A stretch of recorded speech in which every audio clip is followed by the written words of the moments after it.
Olá, meu povo, tudo bem com vocês? Eu sou Michelle Pinheiro e sejam bem-vindos a mais um vídeo aqui do canal.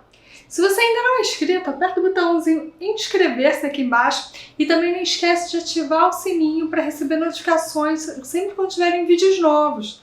Tem vídeos novos aqui no canal todas as quartas e sábados, então ative esse sininho que você não vai perder nenhum vídeo. E vem fazer parte do povo mais bem informado sobre seus direitos.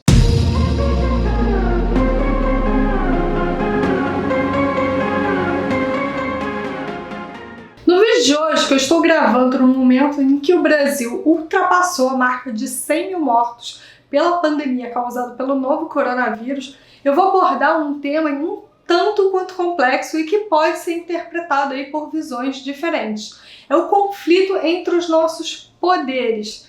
Para ficar por dentro desse e de tantos outros assuntos importantes que envolvem a relação das pessoas com os seus direitos, assista a esse e também a outros vídeos aqui do canal. E não esquece de já deixar o like para não esquecer de deixar ele até o final do vídeo. Eu já fiz um vídeo falando sobre os poderes executivo, legislativo e judiciário e também suas funções. Se você não assistiu esse vídeo, eu vou deixar o link aqui embaixo na descrição e também aqui no card. A gravíssima reportagem publicada recentemente pela revista Piauí, que eu vou deixar o link aqui na descrição caso vocês queiram ler a matéria na íntegra, relatou que o presidente da República, Jair Bolsonaro, pretendia fazer uma intervenção militar no Supremo Tribunal Federal em meados de maio. O que não seria exagero afirmar que se trata de um franco atentado à nossa democracia e que se enquadraria nos ditos crimes de responsabilidade passíveis de solicitação de abertura de um processo de impeachment.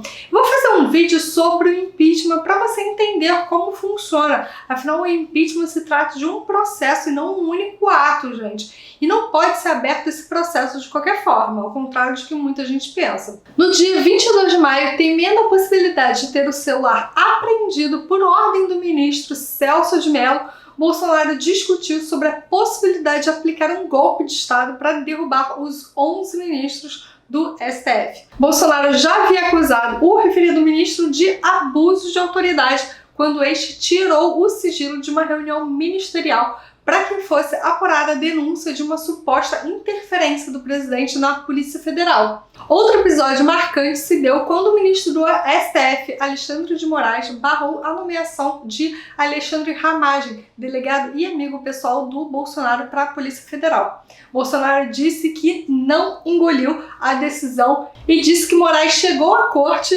por amizade com o ex-presidente Michel Temer. Para quem não sabe, gente, os ministros do STF são indicados pelo presidente da República. Mais um dos atuais pontos de tensão é o inquérito das fake news instaurados pela Suprema Corte, que investiga ofensas e ameaças contra ministros e a suposta participação de parlamentares bolsonaristas na divulgação de notícias falsas e organização de atos que pedem o fechamento do Supremo e do Congresso Nacional. O também ministro do STF, Gilmar Mendes, se pronunciou dizendo que entende a irritação do Bolsonaro com a Suprema Corte e também com o Congresso Nacional, que vem suspendendo uma série de suas medidas, mas explicou que isso acontece porque o presidente, na prática, ele tem um poder limitado. Para o ministro, o sistema de freios e contrapesos estabelecidos pela Constituição Federal está mais ativo agora no governo do Bolsonaro, porque há provocações, incluindo ameaças para desativar esses sistemas. No vídeo de hoje eu vou explicar para você justamente quais são os limites da atuação de cada um dos nossos poderes e como é possível manter o equilíbrio de forças entre eles, o que é de fundamental importância para a preservação da nossa democracia. Além disso, gente, eu também vou explicar para vocês a questão do poder moderador, do uso das forças armadas, então fica nesse vídeo até o final para você entender isso. Lembrando, gente, que a análise aqui não é política, tá? A análise aqui é jurídica. Tá bom. Antes de mais nada, a gente vale ressaltar que a teoria da separação dos poderes tem origem ainda no século XVIII, a partir do pensamento filosófico de Montesquieu, com a ideia de não concentrar os poderes em uma pessoa só, um órgão só. Então você divide os poderes para afastar governos absolutistas e normas ditatoriais. Essa teoria acabou se tornando a base do conceito de democracia que vivemos até os dias de hoje, cada país democrático moldou seu sistema de governo em torno dessa separação de poderes. Aqui no Brasil existem os poderes executivo, legislativo e judiciário. E cada um desses poderes são independentes e harmônicos, ou deveriam ser harmônicos entre si. Isso é o que diz a nossa Constituição Federal, diz lá no artigo 2º. É a nossa lei máxima. Cada um desses poderes, gente, deve exercer as suas funções sem precisar dos outros, mas sempre trabalhando juntos, de maneira colaborativa e em consenso. Já tem vídeo aqui no canal falando sobre os poderes e a função de cada um desses poderes, então não vou repetir aqui nesse vídeo, tá, gente? Como já sabemos, cada um dos 3 poderes tem funções específicas. A teoria dos 3 poderes determina que cada poder tem a sua função, mas não é única. Em situações excepcionais, esses poderes vão poder realizar atividades que são objetos de atuação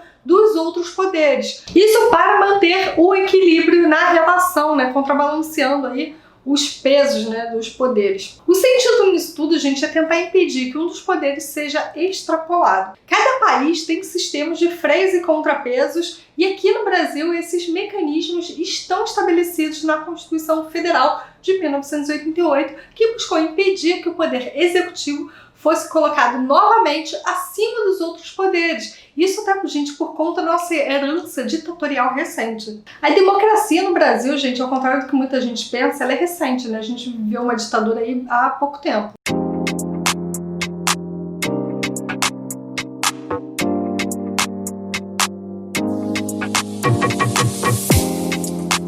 Ilustrar melhor essa ideia, gente, podemos dizer que o poder legislativo controla o executivo, o judiciário controla o executivo e o legislativo, e o poder legislativo e executivo nomeiam o judiciário. Não, eu não entendi, mas estou compreendendo. O legislativo pode ditar uma lei para superar uma interpretação do poder judiciário, dos tribunais, e por aí vai. Existem vários mecanismos. Existem vários mecanismos em que um poder acaba controlando o outro poder. Por exemplo, um dos exemplos mais claros e lógicos da fiscalização de um poder pelo outro é o processo de impeachment. O processo de impeachment é julgado pelo Senado Federal, com autorização da Câmara dos Deputados. O Poder Legislativo também tem outras maneiras de fiscalizar o Executivo, como por meio das comissões parlamentares de inquérito, as CPIs, podendo aí suspender decretos ou rejeitar medidas provisórias. Por outro lado, gente, o Poder Executivo ele pode interferir na atuação do Congresso Nacional sem o direito de desfazer o Parlamento, o Congresso, ou convocar novas eleições,